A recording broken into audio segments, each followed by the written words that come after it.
All right, let's dive into the life of Kim Gu, one of the most important figures in modern Korean history. I mean, this is a man many consider to be the nation's moral compass. But his story, well, it's not straightforward. It's a journey packed with rebellion, leadership, and a dream for his country that, honestly, is still heartbreakingly unfinished.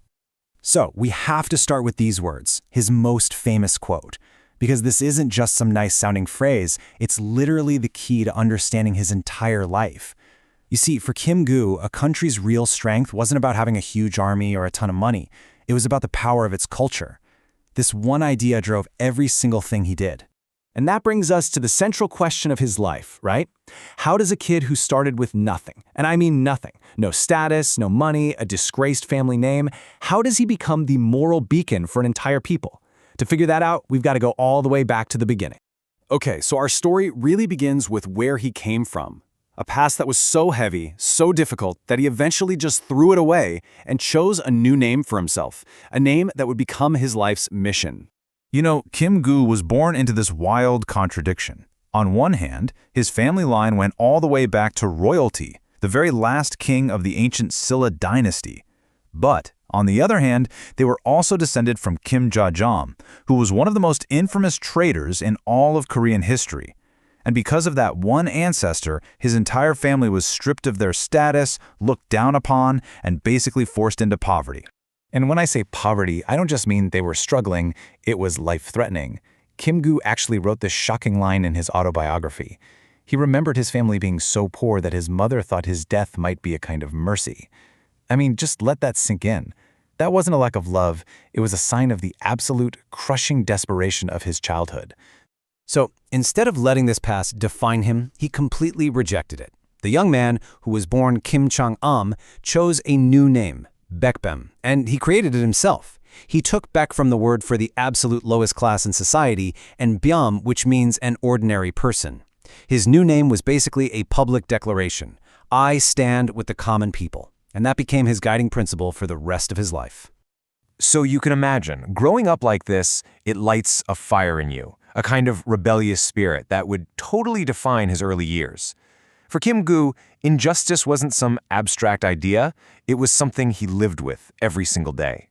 And you could see this fire in him from a really young age. Get this, there's a story that when he was just 5 years old, he got beaten up by some kids from a rich, elite family. Did he go home crying? Nope, he went home, grabbed a kitchen knife, and went right back out to get revenge. Now, he was stopped, of course, but it just goes to show you, even as a little kid, he refused to just sit back and take it. That rebellious fire quickly turned into action on a national scale. As a young man, he joined the Danyak Peasant Rebellion, a massive uprising against corruption and foreign influence. A few years later, in what became a defining moment, he murdered a Japanese man who he believed was a spy connected to the horrific assassination of Korea's Empress Myeongsang. For that, he was caught, tortured, and sentenced to be executed. But then, in a twist that sounds like it's straight out of a movie, as he's literally standing on the gallows, a telegram arrives. It's from King Go-jung himself. The king had read the court papers and was moved that Kim Gu's motive was revenge for the mother of the country, so he canceled the execution. This near-death experience, it changed everything. It transformed him from a young man seeking revenge into a truly dedicated independence activist. So, he survives, but his fight is just getting started. Now we're heading into the next big phase of his life, his long, hard struggle in Shanghai, where he'd end up leading a government that had no land, no army, and, well, almost no money. Okay, so after the massive nationwide protests back in Korea in 1919, Kim Gu had to get out. He escaped to Shanghai, which was the hub for the independence movement. There, he joins the new provisional government in exile, and with his natural authority, he quickly became its police commissioner, basically in charge of security and sniffing out Japanese spies. But you have to understand, calling this a government was a bit of a stretch. To give you an idea of how desperate things were, just look at this number, 31. That was the monthly rent for their tiny office. And during the 1920s, they often couldn't even pay that. I mean, they were getting evicted, sued, the entire movement was on the verge of just falling apart. So with everything about to collapse, Kim Gu decides that quiet diplomacy just isn't working. He needed to do something big to remind the world and Japan that Korea's spirit of resistance was very much alive. So in 1931, he creates a secret group called the Korean Patriotic Corps. Its mission was simple: direct, violent attacks against key figures of the Japanese occupation. And they moved fast. I mean, it was astonishing. Within just a few months, Kim Gu organized two absolutely shocking attacks. First, he sent a man named Li Bongchong to Tokyo with a grenade to try to assassinate Emperor Hirohito. Then, just 3 months later, he sent another patriot, Yun Bong-gil, to bomb a Japanese military celebration in a Shanghai park. That attack killed and wounded several top Japanese commanders. The personal weight of these missions, it was just immense. The morning of the park bombing, Kim Gu had one last breakfast with Yun Bong-gil, who is only 24 years old. They both knew it was a suicide mission. And as they said goodbye, Kim Gu didn't say good luck or be safe. He said, "Let us meet again in the underworld." It's just a chilling farewell between two men ready to die for their cause.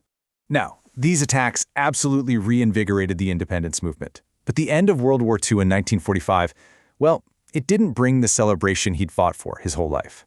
Instead, it brought a brand new, tragic crisis that would define his final years. So when the news came that Japan had suddenly surrendered, you'd think Kim Gu would be celebrating, right? Not at all. He said he felt like the sky was falling. Why? Because he knew that if Koreans had won their freedom themselves, they'd have a seat at the table. But a liberation that was just given to them by other countries, well, that meant their fate would be decided by foreign powers. He was terrified they would carve up his country, and he was right. And this set up the huge conflict of the post-war years. Kim Gu's vision was crystal clear: one unified, independent Korea, right away. But the political reality, driven by the new Cold War between the US and the Soviet Union, was completely different. They decided to just split the peninsula in half along the 38th parallel, which eventually led to two separate countries. Kim Gu just could not accept this division. He refused. So, in a last-ditch effort for unity, he did something that was totally unthinkable at the time.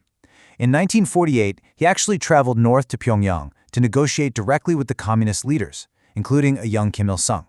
He was so passionate about preventing this split that he famously said he'd cross the 38th parallel and die there if it meant keeping his country whole.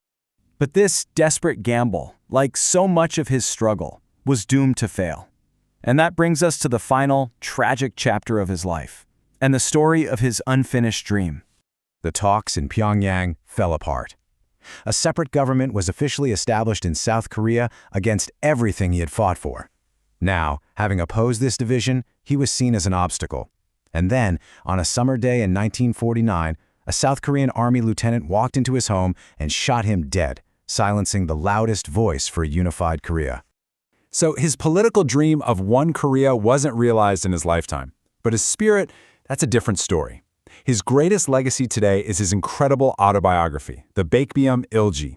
He actually started writing it for his two sons so they'd know his story if he were killed. But it ended up becoming this foundational book that has inspired generations of Koreans ever since. And so that leaves us here.